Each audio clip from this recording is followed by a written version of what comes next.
Here's a trick that I use because I don't have long fingernails or patience. The absolute last thing I do is cut or tear the tape with the liner attached. It actually slows me down to a crawl trying to lift a corner each and every time I want to regrip a club. So once I have a corner up, I'm going to peel back the liner further back than where I want to cut or tear the tape. Then once I cut it, then it's going to be ready to go. I don't have to worry about trying to find another corner. This works just as well as then if I had a tape dispenser.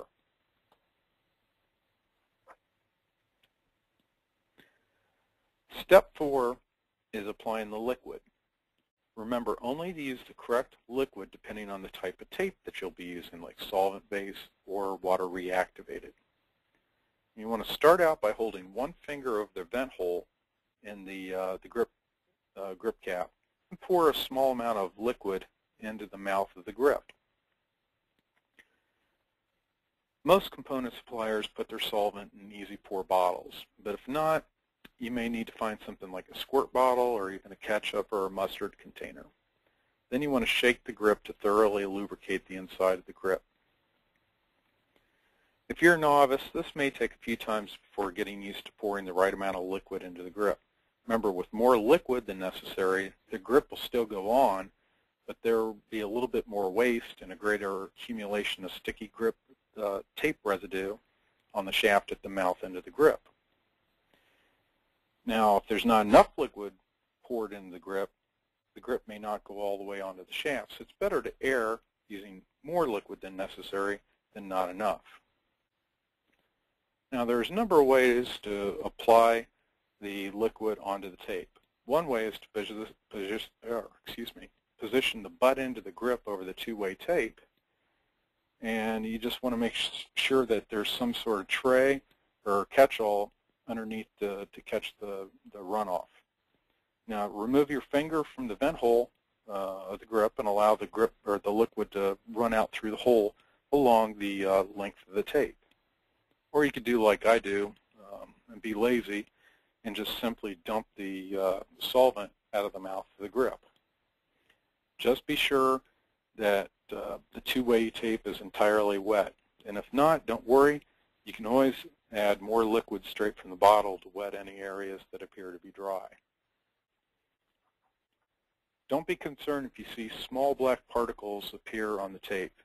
This is residue from inside the grip, and it's not going to cause any problems. And remember to follow all safety precautions. Some of the solvents are flammable or combustible, so don't be smoking while gripping clubs or have leftover solvent splatter or overflow the catch pan and find its way near a pilot light or an electrical receptacle.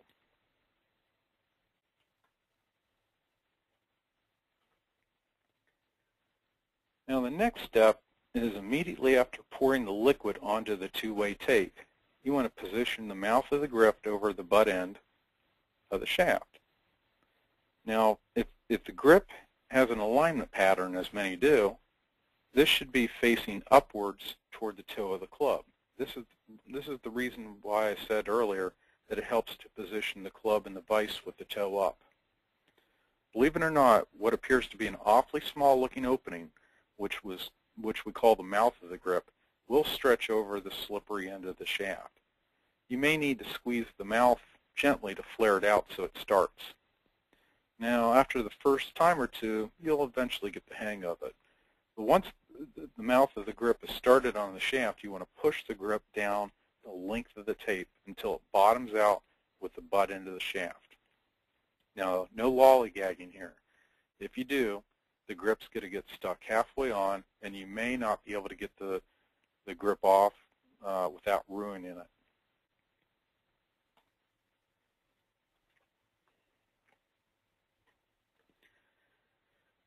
Now you can remove the club from the vise and set the club down in the plain position in front of you. If you like, you can align the leading edge of the club with a line on a tiled floor or against a square corner to ensure that the grip is square. Now, most grips have small slots, dots, or notches at the top and even the bottom of the grip to act as alignment guides.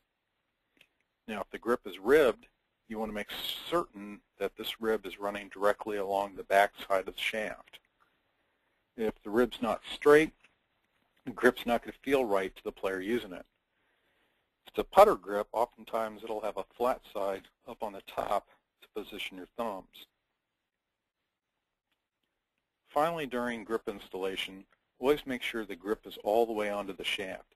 You could still make some of these final adjustments at any time, but the quicker the solvent takes to evaporate, the more difficult it is to make any of these adjustments.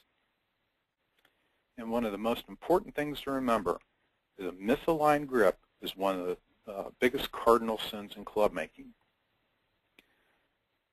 Remember at the end to wipe off any excess tape residue and excess liquid from the shaft and bottom of the grip with a clean towel or rag. If you ran your tape too long that it sticks out below or beyond the bottom of the grip, you might be better off to let it dry thoroughly before trying to cut it off. If the clubs are graphite shafted, then you need to be extremely careful not to cut or score the shafts. And now, once you're done, you can start the whole process over if you have any other clubs to grip. Once you're done with all your gripping, don't forget to clean up your workstation. The leftover solvent can usually be strained by placing a paper towel inside a funnel, then transfer the solvent from your catch pan into the funnel and back into your bottle. Just think, the time it took me to explain all this to you, you could have regripped an entire set of golf clubs with a little bit of practice. Well, that's a wrap. Let's turn this back over to Rob, and we can answer any questions you may have in the time remaining. Great. We're already getting some questions coming in. Just a reminder to everyone, we just got some new lambkin grips and the 10 new 2011 grips. You can go to our blog, and Jeff just blogged about those yesterday. First question comes from Donald. How do I determine if one of my clients needs a mid-size or oversized grip? Well, you may find some grip sizing charts based on the length of your fingers and the length of your hands. On our website, we have I think it's under the Get Fit module or widget, gives you those dimensions.